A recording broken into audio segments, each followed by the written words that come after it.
anything that will stretch you in life, anything, if you're taking on a challenge, be it like a fitness challenge to transform your body, or if you have this desire to express yourself or create something in the world, like, what I'm doing right now, just sort of, expressing my thoughts on a certain subject, it's inevitable that there are going to be highs and lows. Like that's a part of the process. And sometimes we feel as if, because that's part of the process, we need to have a lot of confidence, or we need to really, really know our shit, before we even get started. I mean, all those things help for sure. Like confidence helps, knowing your stuff is important as well. But even to get up to that point where you know your stuff, there's sort of like a trial and error period of experimentation, like throwing stuff out there. We use this term called throwing spaghetti on the wall and seeing what sticks. So you throw spaghetti on the wall, so you express yourself and you see what sticks. And it's by throwing spaghetti on the wall and getting feedback, whether that's, online or in the written form through like a forum or social media, or just simply feedback, through your social circle. You only get that feedback of what works and what doesn't work through actually expressing yourself, by experimentation, by exploring certain things. You don't get any of that feedback if you keep it to yourself.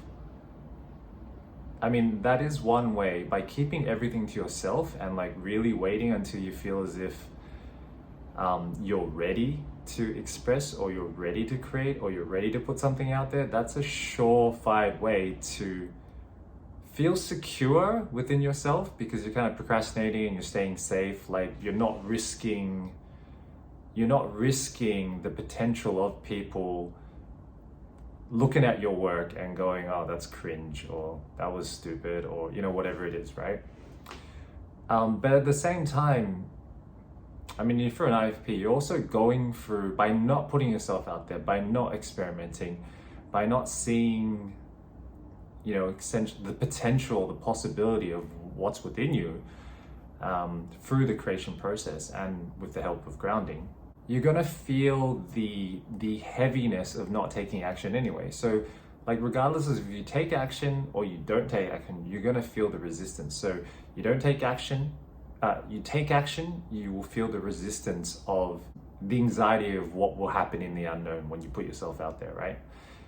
If you don't take action, you're still going to feel the heaviness of not taking action and not moving forward in your life. You're still going to feel the heaviness of not putting stuff out there or expressing yourself, in the way that you want to express yourself. And at the same time, you're not going to be able to get the feedback, which allows you to reflect on your expression, which helps you recognize patterns of what works and what doesn't work.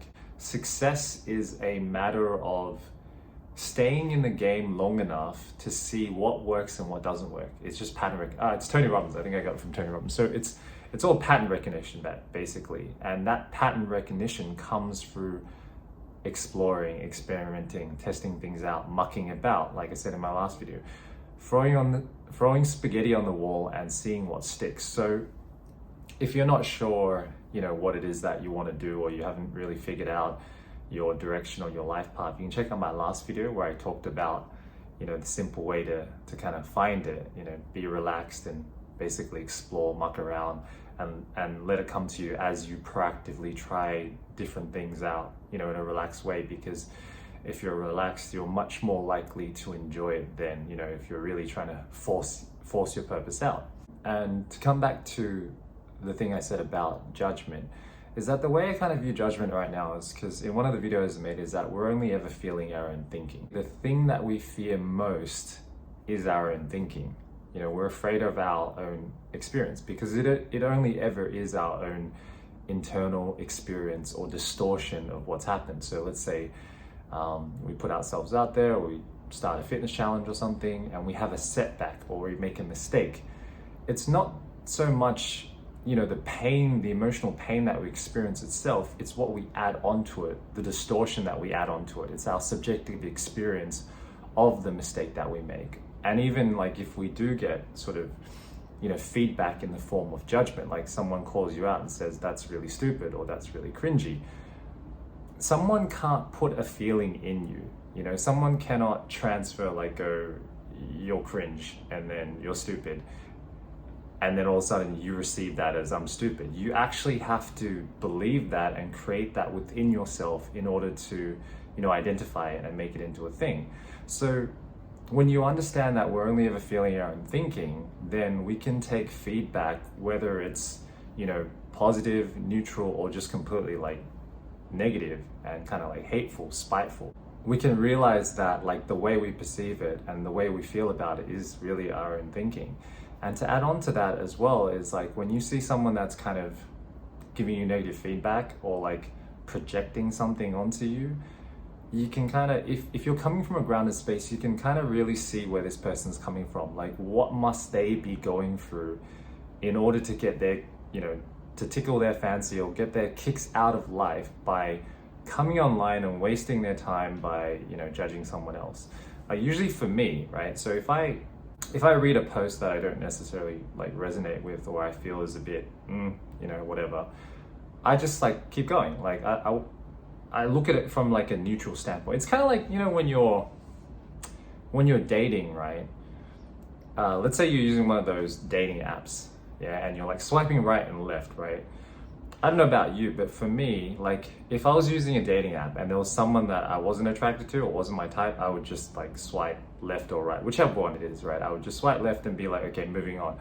I wouldn't sit there and look at the person and be like, oh my goodness, like they're so unattractive, or like just like sit there and fully judge them. If I did, that's more of a reflection on me and my state of mind than it is about the actual person, right? But the funny thing is, like, when we're putting our stuff out there, we're assuming and we're actually kind of judging other people as potentially judging us like that. So we're not thinking that they're just gonna look at us and be like, okay, that's not my type, you know, swipe left, and then move on. We're actually thinking that people are gonna actually stop, pause, read our material, or like look at our profile and be like, what a disgusting piece of crap, or something like that. And some people may, you know, like some people may do that, and some people may like literally get their kicks out of negative feedback and hate, but like it's really a reflection of their own internal state of mind. Because like if you're living a happy, productive, joyful life, you really don't have time for that stuff.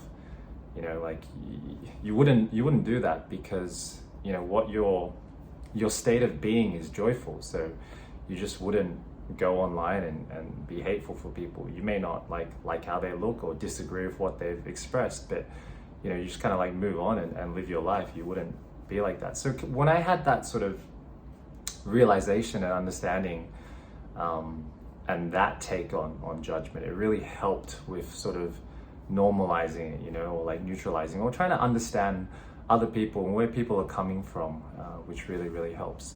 And the next thing I kind of want to go a little bit deeper into is that feeling, the actual feeling of resistance, and the ability to like metabolize it without adding additional noise to it. You know, when you feel that resistance, when you feel like that, I really don't want to do it today, I want to leave it for tomorrow, right? That's like a heaviness in your body. And usually what we do is we add thoughts and beliefs. We make up a story about what that means about us, or we make up a story about what that means about us. You know, we make it more than what it actually is that it's just this feeling of resistance that we're feeling in that moment. And to process it, to just feel through it and process it, just almost feels like overly simplified, you know. And a lot of people, myself included, in the past would just, you know, think this is too simple to actually work, or it's not profound enough, or it's not complicated enough.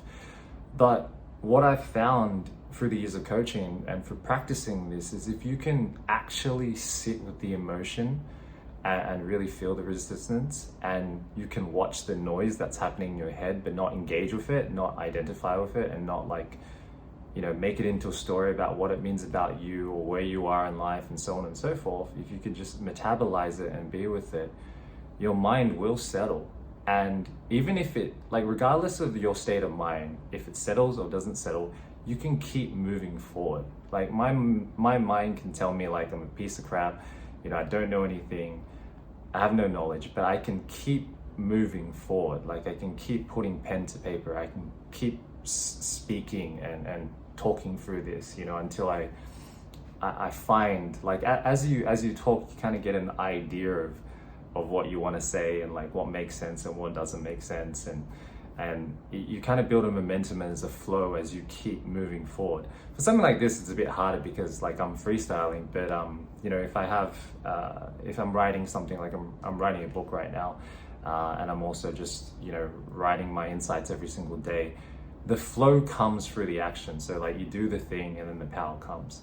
Okay, so finally I want to give you guys some realizations and insights around distractions. So distractions build a momentum. So when we procrastinate, we usually have our own go-tos for procrastination. So let's say we feel the heaviness, we feel the resistance, and we don't want to sit with it or look at it.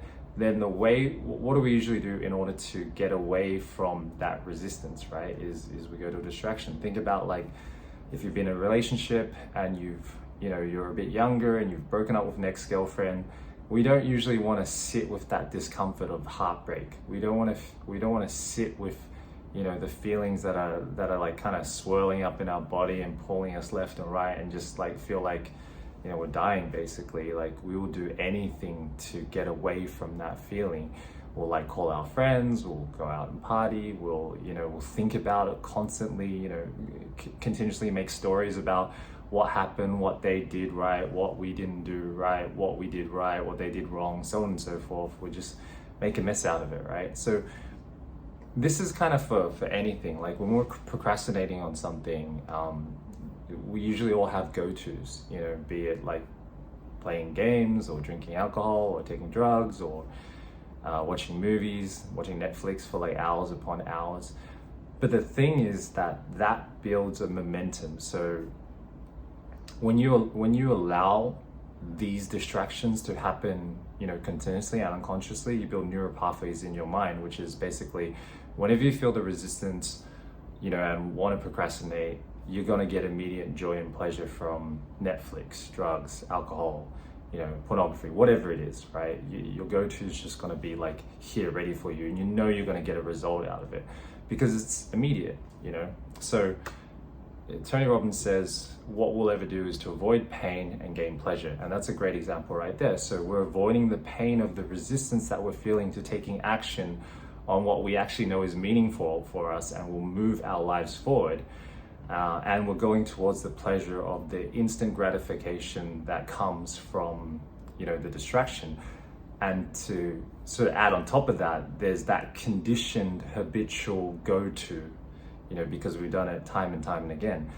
But what really helps with this is just conscious awareness of your distractions. Like when you become really aware, and again, this is a part of grounding, when you become really aware of what takes you away, what are your go-tos?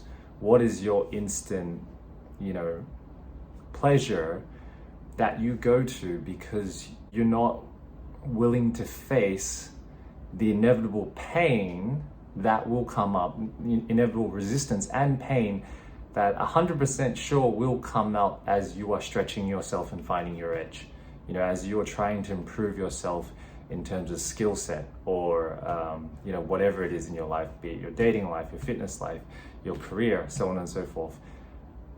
When you move in those directions of things that will better your life and are more meaningful and you're finding your edge, this stuff will come up, triggers will come up, your old conditioning and limiting beliefs will come up, which is awesome because that's how you progress. You need to have that challenge to bring those things up so that you can actually ground those thoughts, so that you can see through them, so that you can move through them, so that you can continue taking action and expanding, with the awareness of what, holds you back, what limits you, what has you go into distractions and so on and so forth. So I think that's all I got for now. If anything comes up, I'll probably make another video about procrastination and distraction, but this was just like a freestyle one that just popped in my head that I thought I'd just throw spaghetti on the wall and see what sticks. So I'll catch you guys on the next one.